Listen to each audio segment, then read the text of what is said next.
Drama serial ज़ब्त की आने वाली एपिसोड बहुत ही ज़्यादा इंटरेस्टिंग होने वाली है। आखिरकार ड्रामे में एक बड़ा सा धमाका होता है और उनकी भी जान की डेथ हो जाती है। ये बात सुनकर उनके तो पैरों तले से ज़मीन खिसक जाती है और उनके दोनों हाथ सर पर आ जाते हैं और उनके कहता है कि आपसे इतनी बड़ी गलती कैसे। उसके वहाँ पे डॉक्टर कहता है कि हमारा इस बात में कोई बस नहीं और ये अल्लाह की चीज़ थी और अल्लाह के पास चली गई। ये बात सुनकर तो ओन बहुत ही ज़्यादा परेशान हो जाता है।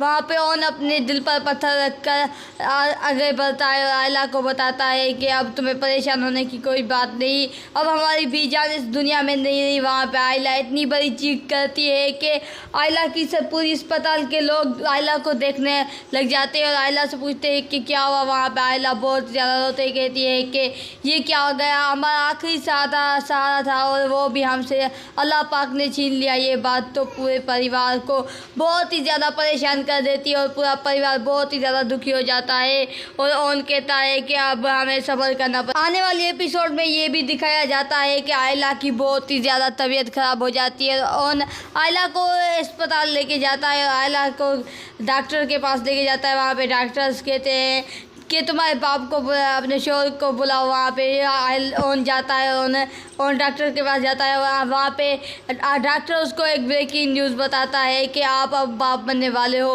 वहाँ पे ओन तो बहुत ही ज़्यादा खुश हो जाता है, लेकिन उसका गम अपनी बीजान वाला कभी भी ख़त्म नहीं होने वाला। उसका एक सहारा था, वो भी उससे अल्लाह पाक ने छीन लिया।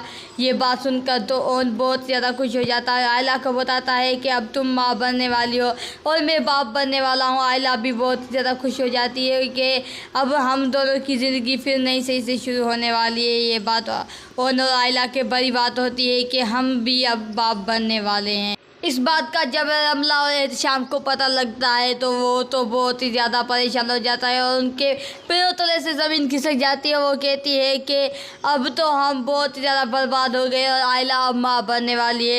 एहतशाम तो बहुत ही ज़्यादा दुखी हो जाता है क्योंकि वो आयला को पसंद करता था। ये बात आयला के बहुत ही ज़्यादा खुशी की होती है और ये बात आयला को भी बहुत ही ज़्यादा अच्छी लगती है और एहतशाम बहुत ही ज़्यादा परेशान हो जाता है और कि उनसे मिलने आता है कि वो कहता है तुम्हें मुबारक हो। वहाँ से ओन उसको धक्के देकर घर से निकाल देता है और उसके कहता है कि तुम बहुत ज़्यादा मक्का हो, हमारे घर से निकल जाओ, तुम न कोई फिर भी कोई फसाद बिखराओगे। वहाँ पे एहतशाम कहता है हम कोई भी फसाद नहीं बिखराएंगे। वहाँ पे एहतशाम बहुत ही ज़्यादा दुखी होकर घर से निकल जाता है। वह ये बात का जब आयला को पता लगता है तो आयला तो बहुत ही ज़्यादा परेशान हो जाती है और आयला एहतशाम से कहती है कि तुम्हें कैसा लगा। वहाँ पे एहतशाम बहुत ही ज़्यादा गुस्से में होता है।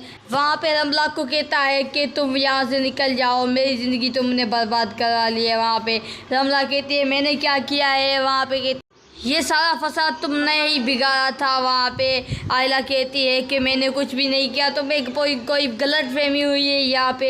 एहतशाम कहता है कि निकल जाओ यहाँ से। वहाँ पे रमला भी उसके पास से चली जाती है और रमला कहती है कि तुम आखिरकार बहुत ज़्यादा पछताओगे। तुमने मुझे धोखा दिया है और तुम्हें भी खुद ही धोखा आ जाएगा और तुम्हें भी ऐसा धोखा आएगा कि तुम ज़िंदगी भर याद रखोगे। मज़ीद ड्रामाज और प्रोमोज के लिए हमारे चैनल को लाजमी सब्सक्राइब करें। मिलेंगे नेक्स्ट वीडियो में, तब तक के लिए अपना ख्याल रखिएगा। अल्लाह हाफिज़ गाइस।